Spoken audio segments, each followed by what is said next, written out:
Hello viewers आज मैं आपके लिए लाया हूँ टॉप 5 बेस्ट चाइनीज़ ड्रामा जो इस वक्त अवेलेबल है उर्दू और हिंदी डबिड में।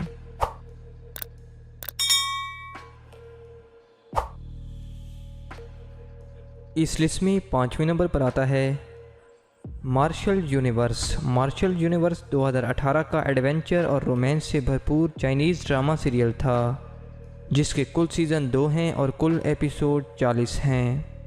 इस लिस्ट में चौथे नंबर पर आता है to be a better man 2016 का रोमांटिक चाइनीज़ ड्रामा सीरियल था।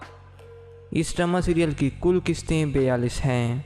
इस लिस्ट में तीसरे नंबर पर आता है द लव बाय हिप्नोटिक 2019 का चाइनीज़ टेलीविज़न ड्रामा सीरियल था। इस ड्रामा सीरियल की कुल नंबर ऑफ़ एपिसोड 36 हैं। इस लिस्ट में दूसरे नंबर पर आता है दी अनटेम्ड 2019 का historical romantic television drama serial था। इस ड्रामा सीरियल की कुल किस्तें 50 हैं।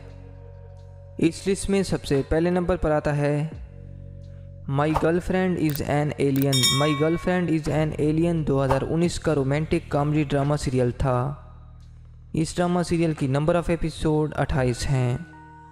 व्यूअर्स, इन तमाम ड्रामाज को आप कैट मूवीज़ HD और MX प्लेयर पर आसानी के साथ वॉच और डाउनलोड कर सकते हैं।